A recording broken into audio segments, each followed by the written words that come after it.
COP28 is happening here in Dubai right now, right next to where this office is. Thank you for taking the time to talk about COP28, global warming and climate change. It's very important to me, and that's why I did this presentation. And I know it's very important to you, and that's why you're on this call with me right now. We need to think about these things, and there are some things in life that you just hope would just go away. Let's not think about it, and maybe it'll just sort of become smaller and smaller, then you don't need to think about it anymore. Global warming is not one of those things. Climate change is not one of those things. It is getting less good. It's getting worse. And we need to think about these things together. Now, I'd like to keep this as simple as possible, but there's a limit to how simple it can go. Even if we just think about emissions, the energy transition that we're going through, need to go through, reforming land use and food, as soon as you put that in context, it becomes rather complicated. So, all right, so let's talk about these things and just go through these main points and see what COP28 probably will do and what it won't do and why it's so important that we're doing it. Before I rip in, let me just say, okay, STARTRADER, as you know, is a company that has won a great number of awards, but we're not here to talk about that. We're here to talk about global warming. Now, the first COP meeting happened only 8 years ago. That's a very, very short time. And 8 years ago in Paris, people looked ahead and said, okay, well, in 2050, we will add 4 billion people to the current 8 billion people we have on the planet by stretching out lifetimes, not by having more children, just stretching out lifetimes. We'll move from 8 to 12 billion people. And in 2030, approximately, poor hunger returns. We're going to have parts of the world again that don't have enough protein and die because there's not enough food. And we're probably going to make that worse by having extreme heat events, floods. We could avoid those things. That's not the direction in which we're going right now. The reality today is that the net emissions are still positive. And if the net emissions are positive, we're putting more things in the air, that means that global warming will continue to increase. And that's what's going on right now. You would think that it's easy to just say, okay, fine, let's all agree to stop this. If it's man-made, it can be unmade. But it's not that simple because there are many decision centers across the world and we are not organized in a manner in which we can easily solve this. What we have is COP28.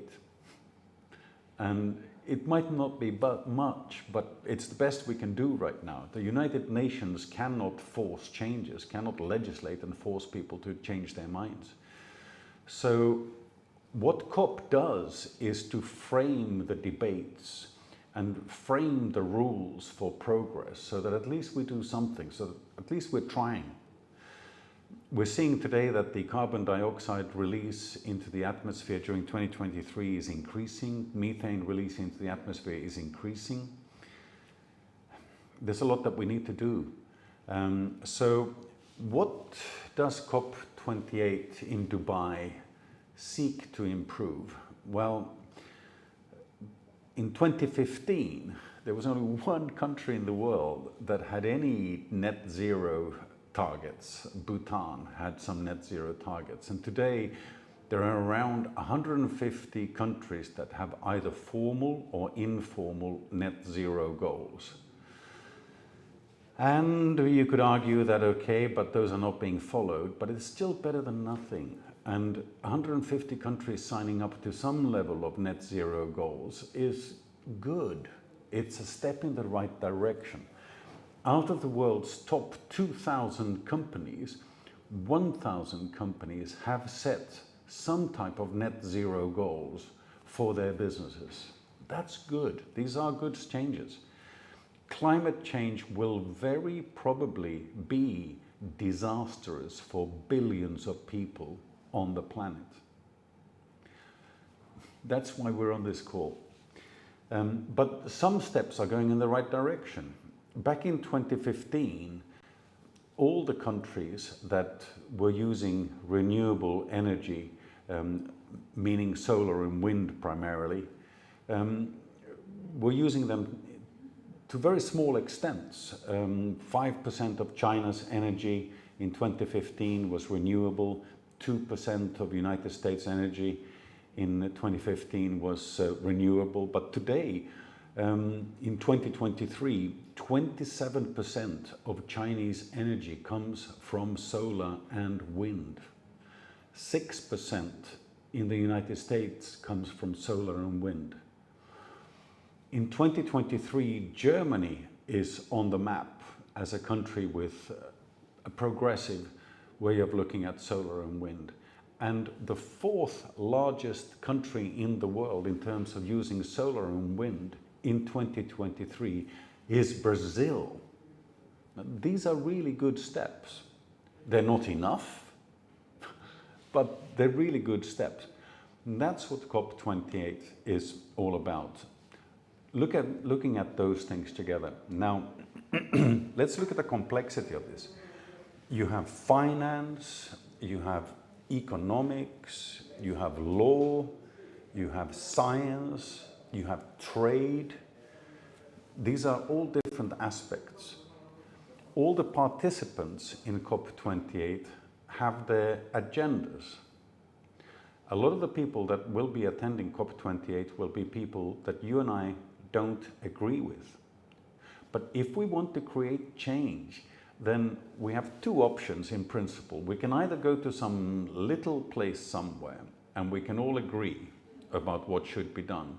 And in that case, nothing will be done. Or the other option is that we get the biggest players in the room, including people that we really do not agree with. We sit down and we say, look, this is not about politics, this is about policy. What shall we do? What is it that you can do? What is it that I can do? How can we move forward? And that's what COP28 is all about. Get the biggest, baddest people in the room and the biggest, goodest people, that's not really English, in the room. And then let's talk. Let's see if we can work out some policies, some things at least, to prioritize emission reductions together. We need a financial framework for green investments. We need to rethink all of these things. We need to be pragmatic about emissions, about energy transition, about land use, and about food. And we need to set benchmarks, such as 3 times more renewable energy by the time we hit COP29 in 12 months from now, or 2 times the energy efficiency that we're achieving today. And we need to give money to vulnerable countries, and that's difficult. I'll go back into that more later on during this talk. If we go back a short period of time, like 100 or 150 years, then in every period of 10 years, we had one extreme heat event somewhere on the planet.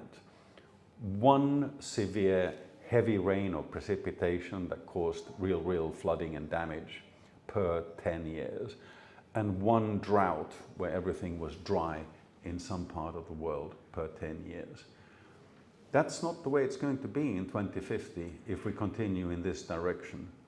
What we're going to see is one severe heat event every year instead of every 10 years. And we'll have one severe either flooding or drought per 2 years on top of that. If that's what happens by 2050, then we'll have a situation where some people just feel that, okay, I don't care anymore. This is happening all the time.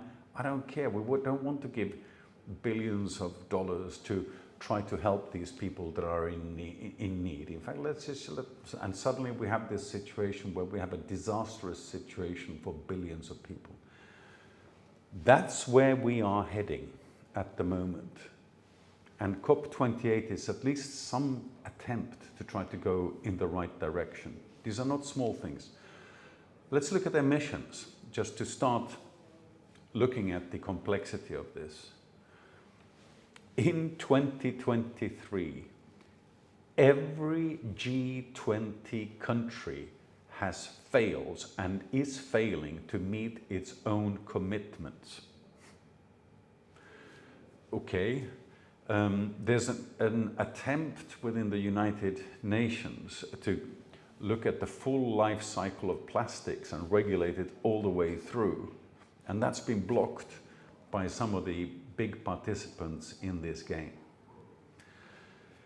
If you look at heat pumps, which are one of the simplest and humblest and best ways of tackling climate change, Germany tried to force people to start using heat pumps. They only have about 6% heat pumps in homes. Everything is gas boilers and oil boilers at the moment. And when they tried to force that change, there was a big backlash by the voting constituencies who just said, no, this is too extreme. And heat pumps make sense. For every kilowatt hour you put in, you get roughly 3 kilowatt hours of power with these things. They're very, very good things. But not possible in a civilized place like Germany. And I think all places on the planet are civilized, but you would have thought that at least in Germany it would be easy to implement these changes. But no, even in Germany, you can't implement those changes and then get voted back in at the next elections. Just shows how difficult this is. Let's look at other things. From a trader's perspective, so from STARTRADER's perspective, oil is great fun. We have lots of really delighted oil traders. The price goes up and down, and there's so much fun to be had. Now, if you look at the oil price over the last time period, as you can see on this chart, the oil price is not coming down. Why? Because there's so much demand, supply and demand. So we're using a lot of oil. And coal power use is going up. So China, India, Asia, Southeast Asia, increasing the use of coal. The next elections in the US might cause the United States to maximize fossil fuel production. If you look at the next 7 years, then $932 billion have already been committed to develop new oil and gas fields over the next 7 years. 932 billion, that's nearly $1 trillion committed already to developing new oil and gas fields. So we're going in the wrong direction here. So I think some of the goals for COP28 will be regulations to accelerate the transition to renewables. But you can see the challenge. The energy transition from fossil fuels is not easy. We need the big players on board with us in order to make these things happen. One of the things that I read about in the papers regularly is hydrogen. I did physics when I was a kid for my degree. And hydrogen is muddled up typically in the debate when people talk about hydrogen power. Hydrogen splits into two entirely separate things. One is fusion, hydrogen fusion for energy production. And I agree that hydrogen fusion for energy production will be fantastic when it happens. But I want to flag, as a physicist, I want to flag that using hydrogen for energy production in my lifetime is unlikely, because the levels of heat you need in the plasma when you do that are such that all the materials you put around the plasma are destroyed, they melt, because the temperature is so high. So we have no materials today with which to do hydrogen fusion, certainly at scale. So I think hydrogen fusion will have a transformative effect, but it might be in 20 or 50 or 100 or 200 years from now. We don't know. It's very difficult. We need a breakthrough, and currently we don't see where that would come from. That energy source aspect of hydrogen is typically confused with something entirely different, which is where you use hydrogen as a place where you store energy. And what you can do for energy storage with hydrogen is that you take water and you split the water so that you get the H2 separate from the oxygen. And then you store that hydrogen. You can store it for a long time, then you burn it. Now, okay, so the burning side of hydrogen is nice and clean. You get water as a byproduct. That's nice. But it's difficult to do that storage. It's much more efficient today to store energy in batteries instead of storing energy in hydrogen. So it's not obvious that hydrogen storage is the greatest thing to do. I'm flagging that, let's be clear, hydrogen is not an easy answer to the problems we face. As a storage point, yeah, maybe. But in that case, you're talking about a type of battery. Carbon capture is another thing that I read about regularly, and I'm sure you do too. Now, let's look at the worst case scenario. The worst case scenario is that we go and dig up some coal, good, and then we burn it, and having burnt it, we try to capture that carbon, good, and in fact we could put it back in the same furnace and burn it again, and then we have something that goes around but actually consumes energy. So carbon capture is something I think is important, but it's important as a fringe effect. It's not going to solve the problem, it's a fringe thing. And what we need to do is we need to move the needle. So my message is that both with regards to hydrogen and with regards to carbon capture, we're not there. And we're not likely to be there in the near term in terms of really moving the needle and changing what's going to happen next. Let's jump over to land use. Well, if you look at the big places that have not yet chopped down their trees, so China, Europe, and North America, we've already chopped down our tree. I'm from Europe. 2,000 years ago, Europe was covered in trees, and now it's not, because we chopped them down and we built farms. And on those farms, we either grow crops or we have animals. So we've already done that.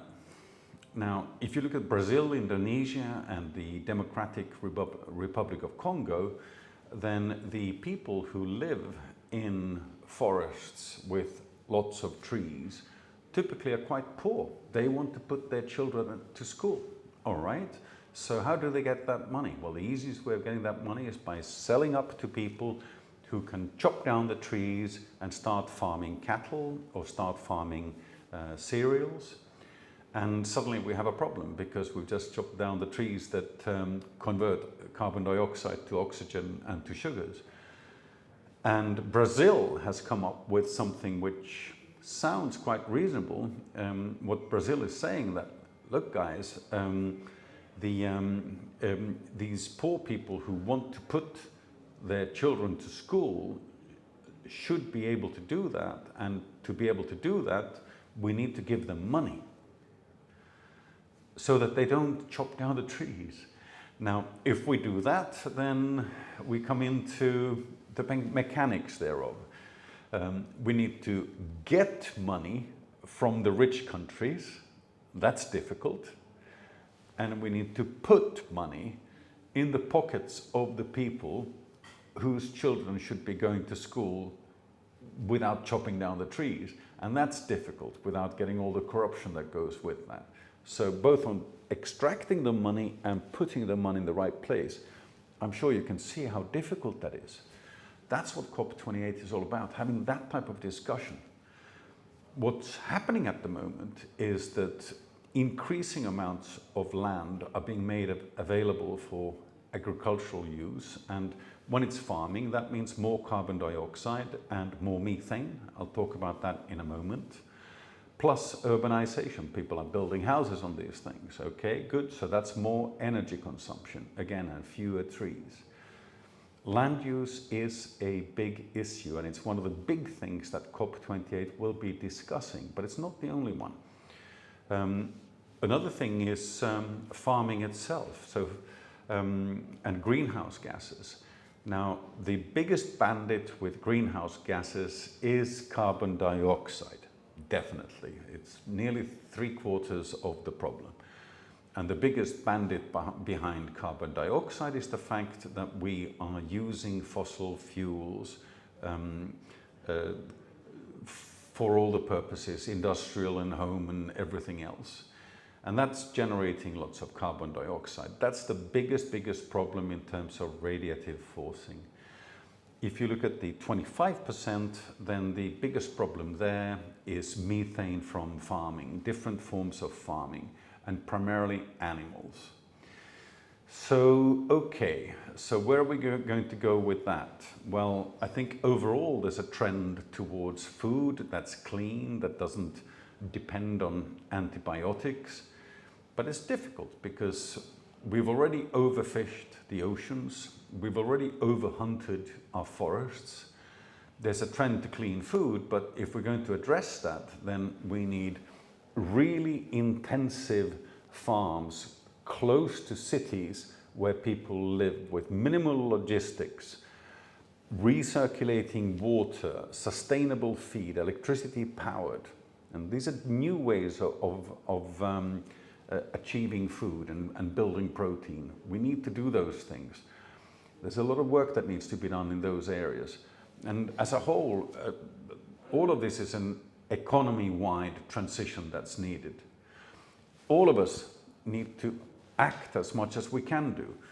Those of us that are fortunate enough to live in democracies, we should do it with our votes. If our governments do the right things, even if it hurts, we should support them. Simply flying fewer airplanes is not going to do it for us. Look at the lockdown period. During the COVID lockdown period, we generated only 5% less carbon dioxide and methane than we do now after the lockdown. So simply flying less or eating less, it helps, but the transition we need is much greater than that. We need to vote for change, we need to use our careers, we need to look at the way that we act, the things we do, and actually make a difference. There is money available for these things. There are 520 public development banks and institutions that today hold $22 trillion for making the environment better in different ways. That's real financial firepower, but we don't know how to channel this money. So we need to look at that. We need to put pressure on people around us to spend that money wisely. And part of it is low-income countries. We can't simply ask low-income countries to not industrialize. It doesn't work like that. They will, and they should. What we need to do is work together with the low-income countries to find ways of reducing their debt so that they can do the right things. This is a multilateral discussion that we need. It's difficult, and that's what COP28, again, is all about. In terms of the way to do the loan structures, the OECD and the United Nations Global Compact have put together both sustainability-linked debt and use of proceeds debt in order to help with these things. And these things are structures that have real firepower. The way they work ultimately is that you have United Nations entities or associated entities such as the IMF, etc., who take the biggest risk when debt is issued, and the smallest risk is taken by local banks when they issue sustainable debt. those are great mechanisms, very, very good, and going in the right direction. That's all inside the COP28 framework, or COP framework. If you look at food, finance thinks big. Finance understands that 26% of greenhouse gases are from food-related activities. And if we're going to have any food security on our planet, then we need sustainability. It's built on that. The whole thing is built on that. If you start going through that, then you discover some simple things we can do. All the rich countries, like this one, and very probably like the rich country where you live, we waste food. China, India, Europe, United States, we all waste food. In some countries, 30% of food is wasted. Now, that's such an easy thing to fix. We should. Bad diets are another thing.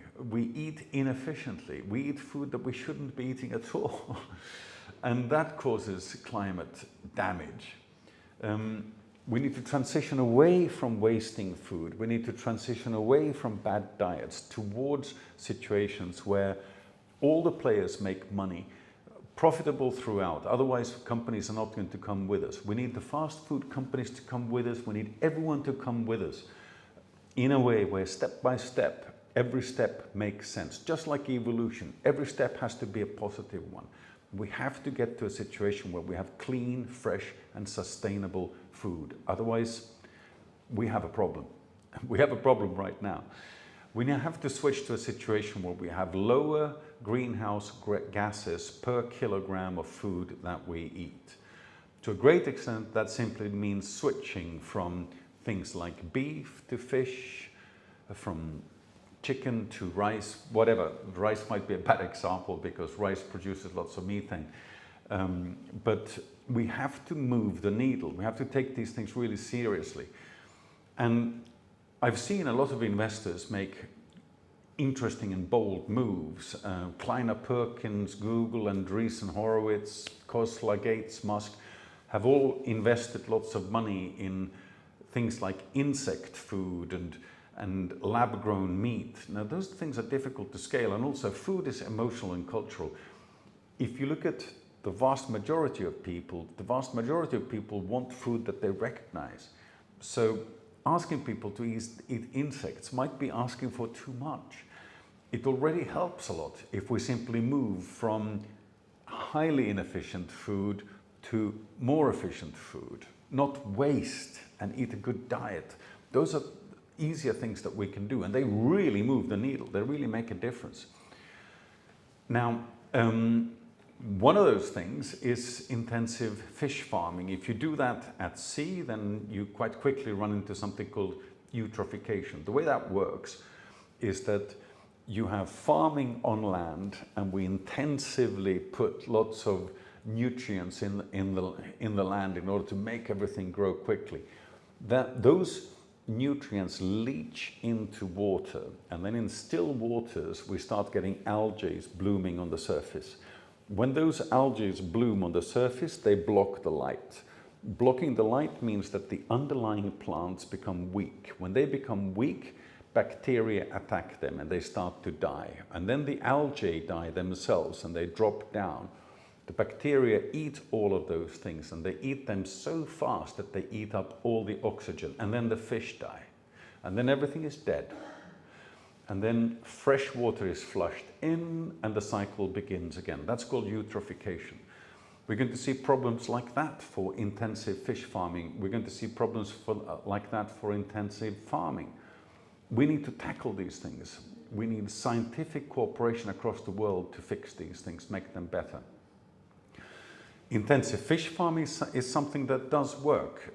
It is possible to put a building which is 100 meters by 200 meters times 10 meters for $60 million, and then with that start producing 500 tons of fish per month. That's possible.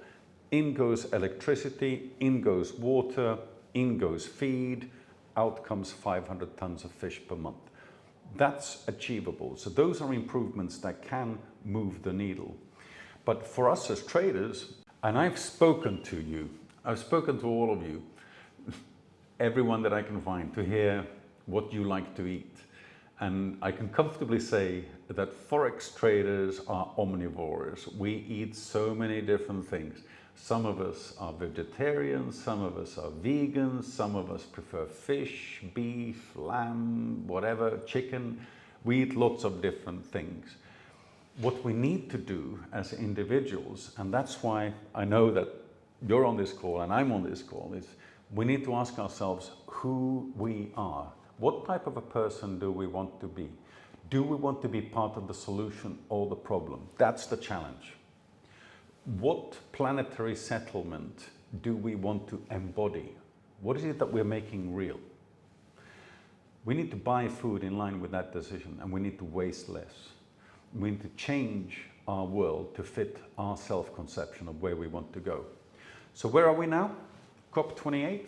That sounded all lovely. Well, here are the stats. We're heading in the wrong direction. We are using more coal. We are using more oil. We are using more gas.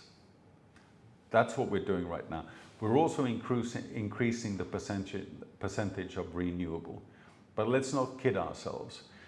The target 2 years ago at COP26, the 2021 COP26 gathering, had a target of 1.5 degrees centigrade by 2050. No, that's not where we're heading. We're currently heading to 3%. Maybe more, maybe less, but that's where we're heading. And some countries are making a good move in this area. And let me take one surprising example. The United Arab Emirates, where we are right now. 100 years ago, the United Arab Emirates was a place where people farmed pearls. And the pearl industry here went under when fabulous technology people in Japan learned how to make artificial pearls. And approximately at that time, oil became relevant in the world. And the country pivoted from being a pearl fishing country to being an oil producer. That humbling experience is something that the United Arab Emirates has understood, and they are acting on that basis. $200 billion will be spent in the next couple of years by the UAE on renewable energy projects across the world. Is it the UAE's responsibility to do that? No. But the UAE understands that the UAE will need to transition to renewable in the future, because just like pearl fishing, oil will at some point no longer be a business. It will not be something that carries this country. I think that's something that we should take our hats off. I think that's actually a really cool move. I'm impressed by the UAE on that point. And I've heard lots of criticism with regards to COP28 about conflicts of interest and so forth. You know, why is COP28 here? Well, from my perspective, bring it on. Let's have those conflicts of interest. Let's have more of them, because we need to talk to the powerful people about this, and that means there must be conflicts of interest. So I'm highly supportive of this effort. I'm highly supportive of COP28. In total, if we want to achieve 1.5 degrees centigrade by 2030, we need about $30 trillion to be spent intelligently to achieve that goal. It would surprise me if we would achieve that goal. I think that would be great. I think it's more likely that we will continue in the direction where by 2050 we'll have a 2-meter sea rise worldwide, which means a number of countries go underwater. I think we will continue to head in the wrong direction in the near term. COP29 is in 12 months' time from now. It's going to be interesting to look at this talk in 12 months from now to see if indeed we've been able to change the direction that we're heading into. But the challenge is real, the challenge is big. And let's not hide about that one. In the meantime, let's trade on, let's live well, let's not waste food, let's do the good things that we can do, let's have some fun in front of MT4 and MT5. Let's pick the right tools together with our dedicated account managers and do some great trading. From my perspective and from StarTrader's perspective, you are the center of our universe. We want your trading experience to be as good as it possibly can be. We have a global team to work with. We have people who live locally, probably in the city where you live. Here's a long list of cities where we have people right now, offices right now. Traders choose us because we provide a personalized trading consultation. We do everything we can to make your trading environment as good as possible. We have all the platforms and tools. We have a customized partner portal. We do sponsorships for those of you who have business plans that you want to fulfill. With big sponsorship programs, we really try to help you with your business. And all in all, most importantly,